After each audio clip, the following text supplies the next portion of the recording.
Welcome back to our Talk Talk program for today with the good wishes of the National Lotteries Authority and Singer. At this time, I'd say good morning to my co-host Colvin, the cool kid Harry. Good morning to Colvin. How are you doing? Good morning to you, Johnny. Good morning, St. Vincent and the Grenadines. Good to be back. It's a wet Tuesday morning, so if you're on the roads right now, drive very, very cautiously around Kingstown. If you're across the country, seems to be wet for the most part across the country, so you use some caution there. Johnny, our sponsors this morning, as usual, we have to ensure that we, as you say, big them up. $240,000 and $602,000. That's for the Super Six Lotto and Super Six tonight. $2 per ticket. That's about $842,000. Wow. So by the time we do this program next week, Johnny, we'll be inching even closer to maybe the $1 million mark. If I don't win tonight. If you don't win tonight. Yeah. Okay, right. So fingers crossed. You'll get the change, don't worry. All right, we'll see what happens. And of course, the folks at Singer, they have some new stock. You can go there and check them out for the fridges, your stoves, the deep freezers, your irons, your transformers, etc., etc. Yeah, and the massage chairs. Yeah, that one. My eyes still on that. Johnny's favorite. Yeah, the eyes still on that. So that's why I didn't mention it today. All right. So now that we've taken care of our sponsors, good morning again to you. This morning we have a young man back with us. He's no stranger to NBC. As a matter of fact, he was also one of our part of our commentary team during Carnival quite recently. But there's a particular accomplishment, and we like to celebrate the accomplishment of our Vincentians at home and abroad. And we've been doing that on this program for quite a while, and we saw the need to get Akley back in studio with us. It's been a while since he's been sitting within the studio environment, and to share on that experience and the work that goes into what he's doing. But not everyone will be familiar with Akley, so we'll start with a bit of an introduction, so that our new listeners this morning who are hearing, maybe they heard about Akley Olton before, they saw a clip somewhere of you, but they don't know the true story behind who is Akley Olton. Well, good morning. Thank you again for the opportunity to share a little bit about my story and what I do. I'm Akley Olton. I'm a filmmaker and visual artist from St. Vincent. And what that really means is, an older young man now who's been, looking for ways and opportunities to, to make business, or to exploit, if you want to call it that, our creative industries, and more so with a focus towards like the traditional culture, and sometimes some of our, if you want to call it, emancipatory rights.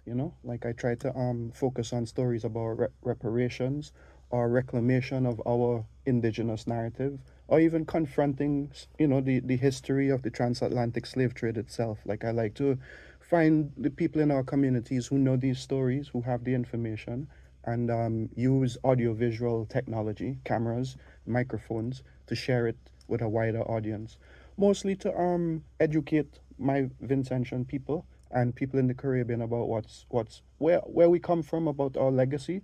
But the reception sometimes goes beyond our shows, and the truth is, the reception goes way beyond our shows. It seems like the interest is has a stronger presence, in other places, more so than in St. Vincent. Okay. When did you first take up your camera? Believe it or not, I wish I had one of those stories, like, oh, I had a camera all my life, and it's not that. I was a youth man that could draw, and when I look around my community, I didn't see anybody who had made like a life with this skill. I didn't see any artists who were successful, and it took me a while to figure out what to do with that ability. I met a lot of mentors and persons who helped me to develop the craft, training through school, secondary school, community college. Miss Vonnie Rudette is one of those prominent persons in my story, and I think in the class at community college is where I discovered I could turn my ability to draw and to see into the ability to communicate through the camera. So that would be where it started. Akley is not popular. Olton is less popular. What's the Olton? Just talk it up. Okay, so I'm grateful to say, after years and years and years of trying to figure out my history, my own story, to answer that question. His story, right? Yeah, I went to a lecture a few months ago over at the University of the West Indies, and a young man from New Brunswick, Canada, was doing a PhD research, so he came and he searched all our archives and everything, and yeah, he came up with the story of some people who were sort of immigrants from Barbados, but really might have been people who were displaced by Oliver Cromwell, back in the 1600s. Um, and they call them, well, here we call them Dash the Hill Bajans, and because they came from Barbados, but they were really like indentured Scottish, Irish, and British people. Some of them were prisoners of war who were literally captured and sent, who were barbadoed, sent behind God back in a way, back in the day. And after Barbados became a little bit too congested, they made a request to come to St. Vincent, and my family's name is on that list. So there's Graves, Cozier, Gill, Olton, which is one of the ones that's not so popular. And it's because those ancestors of mine left in the 60s, and it was only my grandmother, like she was the last of them, who stayed here. So that's why it's not so popular. Well, let's talk about your filmmaking journey, because you started with the inspiration here. You started, as we remember, in the art room. Remember that, and there are others who would be listening, shaking their Actually, heads. that's where I met you, right? I believe that is where that's where, yes, through the interactions with Vondry Rudek as well. And from there, I mean, everybody branched out, but you decided to take that visual and turn it into something. We're in a digital age, so turning that into, the art of filmmaking and developing that. And it's taken you places, Tell me some of the places, or tell us some of the places you've worked over the years in productions and, being, learning in the process, the arts and. Well, the first place I went to was Barbados, where I did a Bachelor's of Fine Arts, Creative Arts in filmmaking. And then I came back home and I started to do music videos and try to figure out what to do with this skill or this interest. And my ambition took me further, because now I wanted to be on the every now and again a big film crew could come through, and like Pirates of the Caribbean is the biggest one. So I felt like I wanted to be able to take advantage of that next time it comes through. So I went to Cuba to study cinematography, to focus on camera operation, how to tell a story with the image, and how to work with a professional team. That was the most important part. And after that, I came back home and I started to develop my projects in the community, and those projects started to move.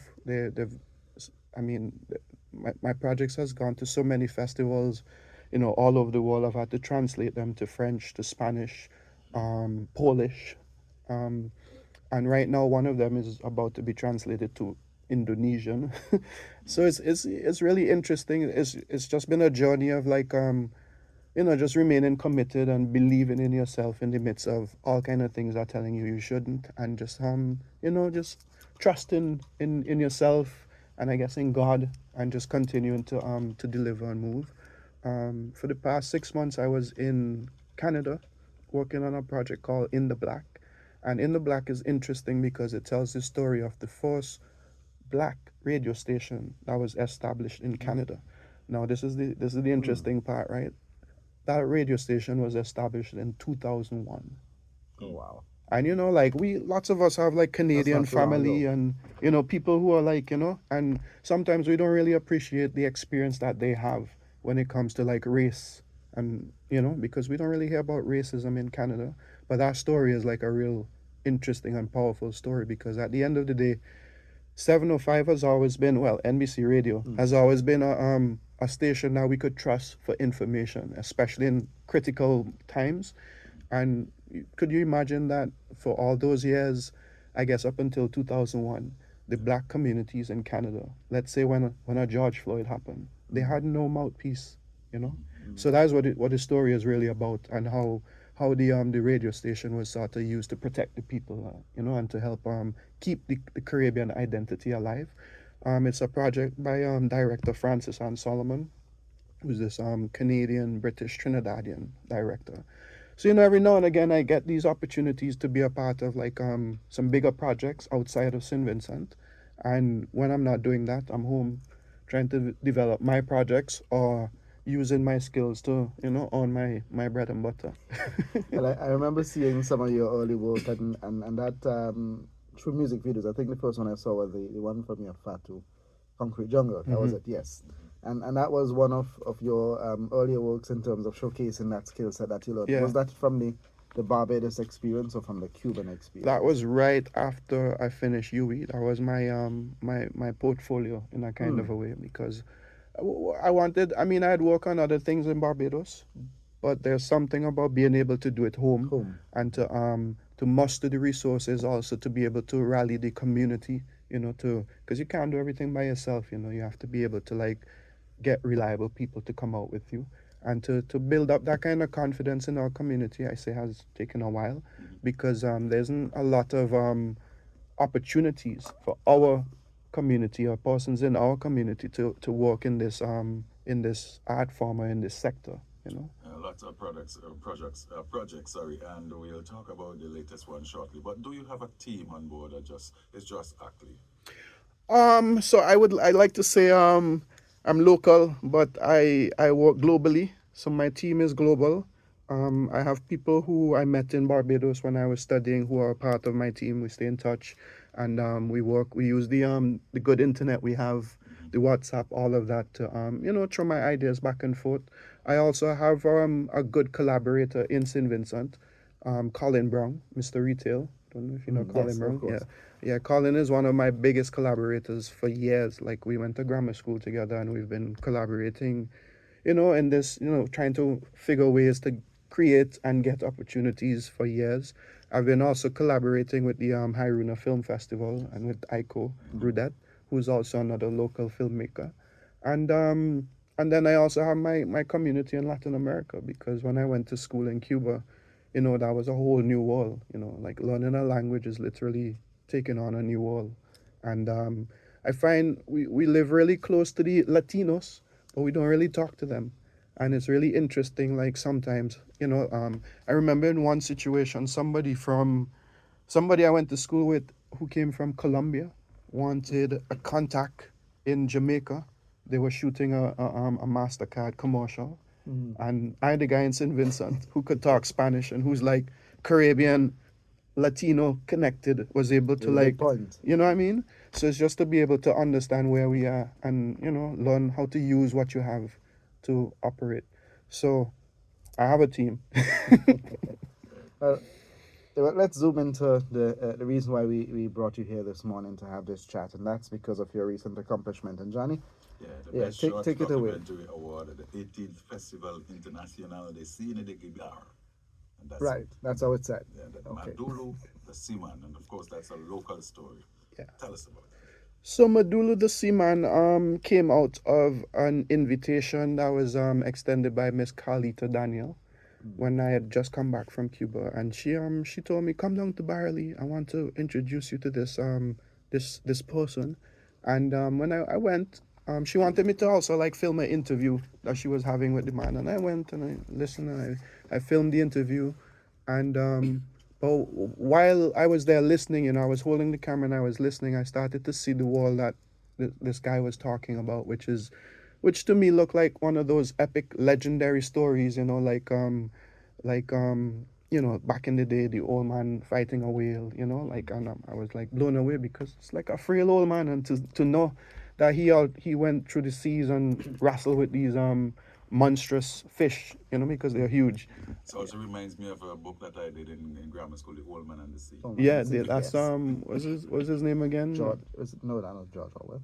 No. Can't remember who did that one, but yes, I remember that book quite well, Johnny. Yeah.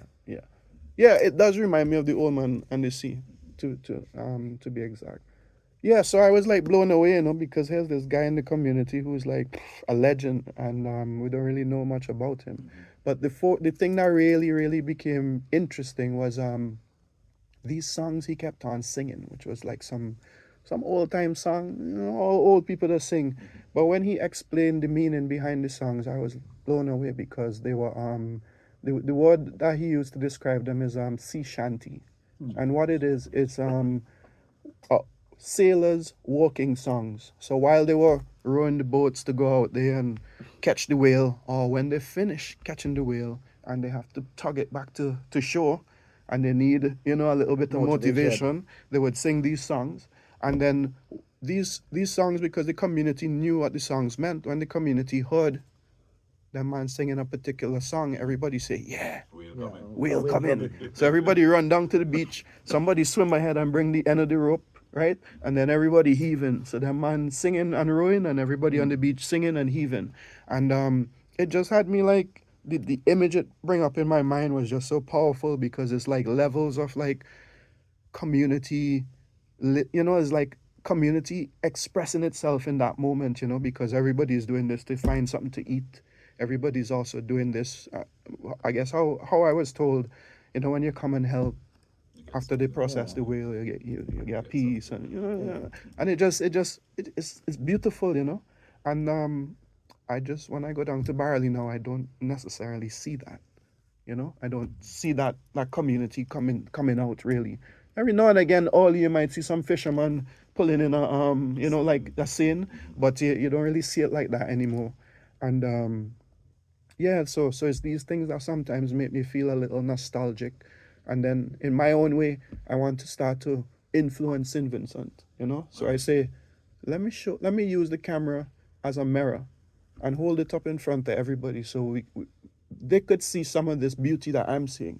Or if it's ugly, they could see the ugly and we could like decide if that's where we want to go or come back, and do something else. Because I think that's how the media is supposed to function. And yeah, that was my real intention to just like say, oh, guys, look at this beautiful thing we have. And as I listened to the interview, one of the things he said was this way of life or this way of whaling or these songs started to die out when the motor engine came to Barley. Right? And that's crazy, That's right? Because interesting. the motor engine, we need it. We need cars, we need boats, we need it. I get it. But just know there is a price. And you might not notice what you're losing. And when you really think about it, a beautiful song, a community that's connected, and or a sort of like addiction to gasoline, to money, to living for yourself, and it's just the choices that you make as you grow and how you grow. And when did you decide to move this interview or this just video into a separate documentary so that you can use to It took submit? it took me a while. It took me maybe a few months of trying to really understand what I had experienced. And it also took me a while to figure out how I wanted to do it because I was also I had seen a lot of documentaries as part of my studies, like global documentaries, not just things in the Caribbean, but Japanese documentaries in foreign languages. And the reason why I do that is to sort of build a reference, like a library in my head of how you do things or how things look or what has been done. And I find our approach to documentary in the Caribbean, when it's originated in the Caribbean, does be a bit boring. It does be like close up shot, talking head, And I wanted to like push it a little bit and see like if I could maybe take examples of things that were done in different periods in France and try to like see how it would apply in St. Vincent. And there are different ways to like over the years, like in terms of the 100 years of cinema development as global, there's been lots of things that people discovered. But because a lot of the during the time while the Europeans mostly were discovering how to communicate and express themselves through film, what we were doing? Tell me. Our ancestors were enslaved, or we were fighting for freedom or a fair wage on this island here as melanated peoples. So we didn't really have time to like sit down and learn how to express ourselves, nor did we have the access to the technology. And when I say technology, I mean how to tell a story, how to use these elements to tell a story and how to like capture things in a different way. We haven't had the chance to experiment. So I said, well, I'm here now. Let's do it. And that's why that's what I was trying to do, to kind of like use some of these, big ideas that I had learned in school and apply them here and see what I could come up with. And so I was looking for a form, which is like something that doesn't exist. I needed to go through a process. It took me a while. So I would say I started the film in 2018, and I finished it in the midst of COVID in 2022. So that was several years worth of work you had to do there. Yeah. But gathering all of that footage, particularly in a time it was middle of COVID, you mentioned, that made it increasingly difficult for you because in terms of doing one-on-one interviews, what was that like? Gathering that content Well, footage. when you look at the footage, right, it's what they call cine verite, which is a kind of like observational cinema where we try to capture life without manipulating it too much. There are some interviews, but I use like telephoto lens, so you don't have to be close to the person. And then the other thing you had to remember about the COVID experience in St. Vincent and the Grenadines is that, well, we were cut off from the world, but we were here, and we weren't really like impeded in any way. You just had to take your precaution and make sure you keep yourself safe and keep other people safe. But we were like free to do what we wanted, especially in the beginning when a lot of people didn't get the chance to come home. You know, it was a nice. And it was an opportunity for you to shoot all of this footage at home because the fact that you didn't have to travel to another country, another island to get footage Well, I to couldn't. complete your project. You Yeah, couldn't I couldn't. at that time. Yeah. So maybe it was something that assisted you along the way as well in making it as local as possible, very Yeah. local. Yeah. When did you hear about the 18th that competition, so to speak? Hola Festival de Guibar. So I had gone to school in Cuba. I studied there for 3 years. You know, learned cinema, I guess, from a Cuban Latin American perspective in a different way. And I had known about the festival, but you know, I wasn't really like focusing on it. It took me a lot of time to finish this film and to get it to where I'm comfortable and confident to put it out. And the film had gone to other festivals. It opened in Hot Docs in Canada, which is a really significant and important festival. And you know, I was just going through the rounds, just looking for festivals to send it to, without really focusing too much on it. But it was, well, he's now ex ambassador Dexter Rose, who had suggested that I sent it to the Festival de Guibara. I meet him in Massy. And he says, "Send it." I say, "All right," and I sent it, and that's how it And the went. rest is history. What are some of the reviews you received from that? Because I'm sure you got some feedback from those who were able to see the screening of it. Well, I guess the most significant review that I've had is how it is literally how as a piece it brings up the conversation about the necessity for preservation of some of these what they call non-tangible heritage of the island of St. Vincent and the Grenadines. So that's one of the main things. Like, people are really impressed by how it does that, and they understand the necessity for it. The other thing that people have commented on is how I use the narration, like the voicing off. I mean, the narration is really complex because it's a script that I wrote, but then I had to find a way to ask questions to this young guy so that he can answer and give me the answers that I want, you know?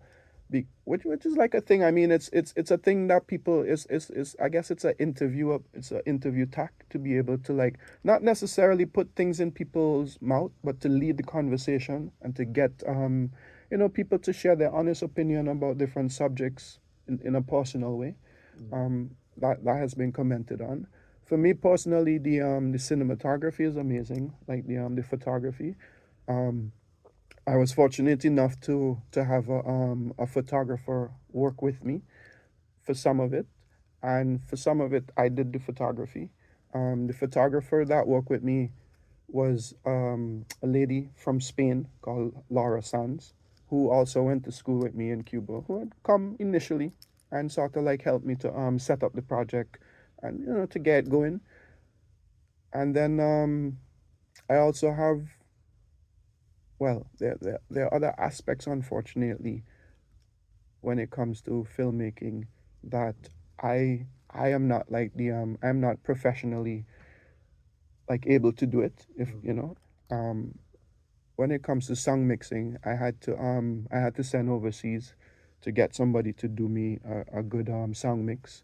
And you know the song mixes all the songs you hear in the background. You know, like you when you're watching a movie, you hear the voices of the person Right. in the foreground, but then you hear a little bit birds in of the back the and world that so. exists, and you know, and to be able to like tweak it and have it at the right levels, and then also to be able to do what they call a 5.1 surround sound mix, which is to have the channels come through different speakers. So when you're in a cinema, it's an immersive experience. Right. Yeah, that is a very high end, expensive, professional job. Special equipment to do Special that as well. equipment. I'm actually working with Colin. I'm trying to encourage Colin to do that, to be that guy locally. But I had to source that skill in Dominican Republic again from my network in Cuba. So yeah, How long is the film, actually, and where can we see it? so the film is 22 minutes and 4 seconds, but I'll say 22 minutes. Right now it's because the film is it's in active competition in festivals, like I'm sending it to places, it has to be locked away because they won't make something premium if it's like on YouTube, you know? So You for can't right, distribute it just yet. well, you can't distribute it for free out in the open because then it would be like, well, we're valuing it and you just have it there on YouTube free Right. for all. So it's important to understand this too about content. Some people say YouTube is where you put your content when you're done. Like when After you've published. after you've published and you've done what you have to Screening all do, over the right? world, yeah. And it's just to be able to understand the value chain, like how to create value for the content, for example, the trailer, you could find the trailer in YouTube, at Island Rebel Media YouTube or Akley Olton's YouTube. The trailer is there. um Unfortunately, the film, well, for the until maybe ending of November, it will be available on as part of another festival in Portugal. It's on a platform called Vimo. Yes. Yeah, so it's available on there until the ending of November through that festival, but it wouldn't be available for the public until I think beginning of October.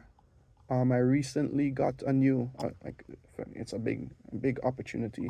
It's the first time I've gotten one of these opportunities, and what it is, it's a license deal, a licensing request, where sorry, yeah, a licensing request where a video on demand service, and video on demand is one of these platforms like Netflix where you go and you subscribe and you pay a fee and the film will be available. This one is called the Criterion Collection, and it's like a Netflix, but it's for like independent films and films for like what they call cinephiles, for people who are like really interested in like where cinema is going. Yeah, so these people recently reached out to me and said they wanted to have it for 3 years on their platform, and they're offering me a fee, which is new for me because, like I say, it's to be able to understand how to create value because my initial impulses when I had started this journey was, boy, let me make this thing here and sensitize my Vinci people, But then it can go well beyond that. and I would have just straight on YouTube. But I went through a whole process. Another thing I have to mention is that in the whole process of creating the film, I sent it to one of these opportunities, and it was selected to be a part of a film development lab. And what this is like a training experience. So for 1 year, I met with different film professionals from different aspects of filmmaking, legal, because when you film things in the street and you film things of people, you need to know the procedure to get clearance, and in some cases you have to research the laws in the territory to know what the law says about capturing material. And yeah, so I went through a whole process from legal to production to directing to distribution to figure out like how to navigate the film industry as an independent filmmaker. And in the process, I learned what to do and what not to do, and when to release your film and when not to, and maybe release the trailer on YouTube, but keep the whole film, locked away until you build more value. And how you build value is by sending it to these festivals. When you send it to these festivals, there's some people called distributors there, And these distributors are people who have been for years, like going to different festivals looking for content because they know the different markets and what they're interested in. So I feel like that's the next phase for me to figure out that, better. But truth is, one of them reached out to me after Canada, and it was a funky deal. They wanted me to like pay them in the beginning, and then every time somebody, like how these guys approach me now, I would have to give them a percentage, because it would be their finder's fee because But I say slow it down and let So me you learn have how to you do have this to thing sift out all myself, of these things, yes. because then if I had taken it to it would be great because whatever they could get it in places that could be interesting, but then when I make another film I'll have to go back to that person Right. and say distribute this for me. Right. But right now I'm doing it myself. Great. Right. Your initial feeling, reaction when you got the news that you won this 18th this festival with the film. So the first place I would like to start, Henry, to answer that question would be to first acknowledge and thank the SVG Tourism Authority, because the first part of it is to send the film and to hear it get selected. To say, oh, we want your movie, boy. And I was like, oh, thanks. That's great. That had me feeling good already because I went to school in Cuba, and a lot of the ideas started in Cuba. Then I was able to like implement them, execute, and now the Cubans are saying, you did good. So I was like, He yeah, taught you well. yeah, hasta la victoria. So I was like happy with that. But then I reach out to different, sometimes I try to go to these festivals and sometimes I don't because, traveling is expensive, especially here in the Caribbean. And I don't have like a financial team or support. So it's usually like I make some money from doing a video project somewhere and I reinvest it in whatever I'm doing for my own personal I guess career. So it's not a thing where I have like resources to fly to every festival that wants me to come. And sometimes they offer to pay the flights and the hotel and whatever. But this wasn't that case because Cuba is not a country that has like resources in excess. So I reached out to different organizations, including SVG Tourism, and they responded favorably by agreeing to cover the flight to Cuba. Um, the festival was supposed to deal with all the other logistics, but things didn't feel comfortable in the end, So I reached out Argyle and I end up and just come back home, But I still want to big up SVG Tourism Authority for like, believing in me and supporting me, and I'm making arrangements to to get to Cuba in the future. I'm sending the film to another festival that's happening there in December. So I intend to, take the opportunity. I saved the flight credits and I intend to go there and honor SVG Tourism Authority by pitching St. Vincent's, to the Cubans. So hopefully we could get some Cubans to come to Vinci, more Cubans to come and eat some blackfish. I know. This is not really our business, and this is talky talk as well. Tangible rewards. Tangible. From that film, winning that festival. What do you mean? You need a figure? No, I don't need exact figure. Just Oh. It's talky talk. Tangible rewards. Okay. The first tangible reward was to be able to, for me, to have this product in my hand that I created with elements and resources here, based on the value that I see. It was great to have that to be able to finish it. Two, like what I mentioned, I went through a process of education where I learned how to move in this thing as a person who's independent and living here. Like I learned the details of how to move and how to navigate and how to set up things in order to continue doing this thing. Then three, well, so far it's been to Canada, it's been to Greece, it's been to Cuba. We showed it here in St. Vincent, and every time it shows, and I'm able to generate some media about it. It pushes the narrative of what I'm doing further, and that has its own rewards because that sort of fuels my, if you want to say, sometimes commissions. So people would reach out to me and say, oh well, we know you did this and so it's sort of like a portfolio piece, and it's really good, and we saw it here, and we have this project, and so that's a very tangible reward. And then and through that I'm able to like invest in my equipment, and also keep doing what I do, and also do it at a higher level, because every year camera's changing. I mean, I can't have a blurry camera from 5 years ago. I need to have the latest as well. And Need a black magic suite. yeah, so that has been some tangibility.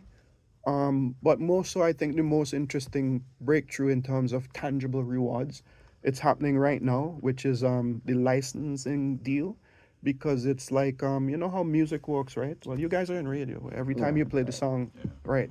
So it's now to have like a video product that, well, for the next 3 years, well, they'll pay me a fee to have it on their platform for the next 3 years. And now it's like a non-exclusive deal, so which means I can do that with another platform, and I could keep sending it to festivals, and so I feel that's very tangible as well.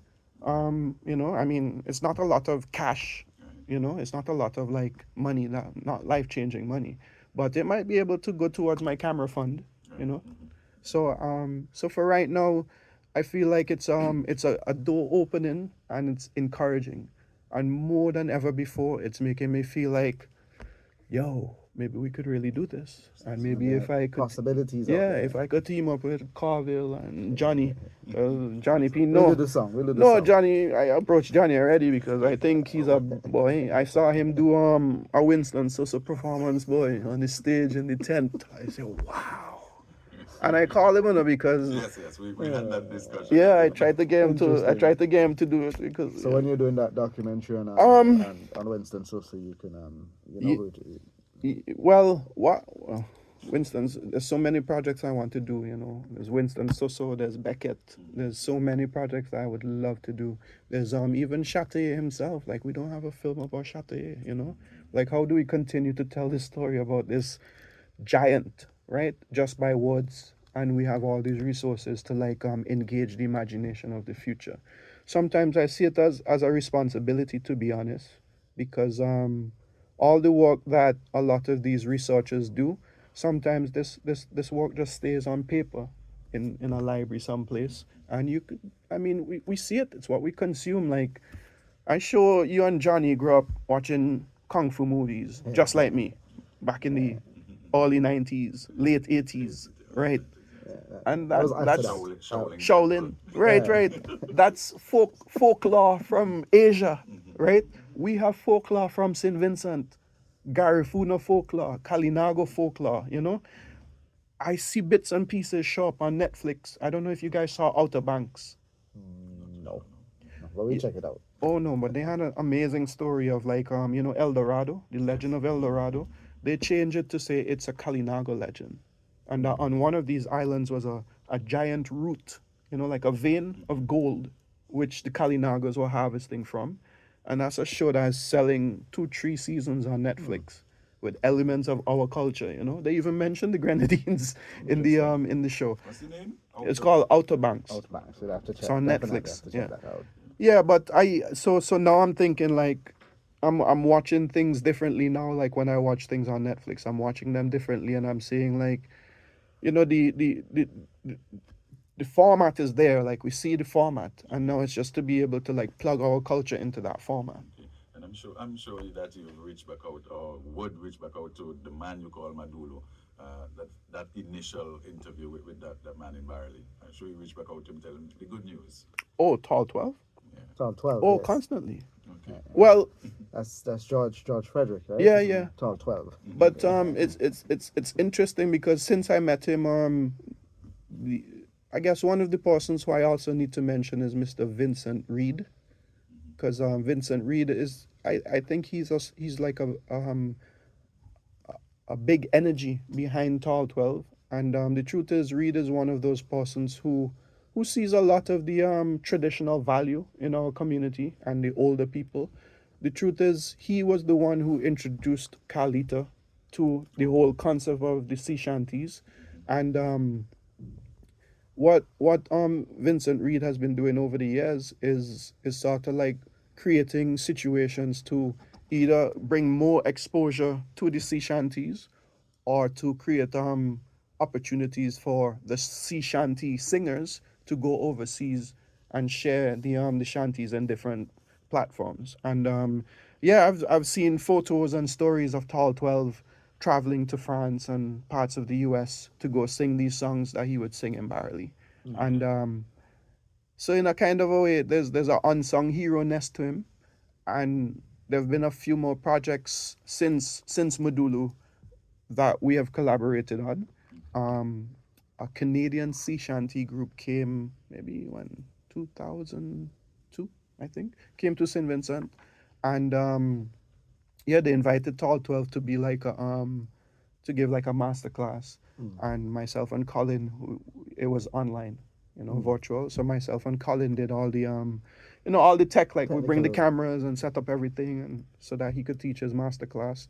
And then we also, well, these guys also wanted to have this experience with Tall 12, where they in a way they wanted to learn the sea shanty. It's like four guys from Canada who are part of a sea shanty band came to Barley to meet with Tall 12 to have an authentic sea shanty experience, you know.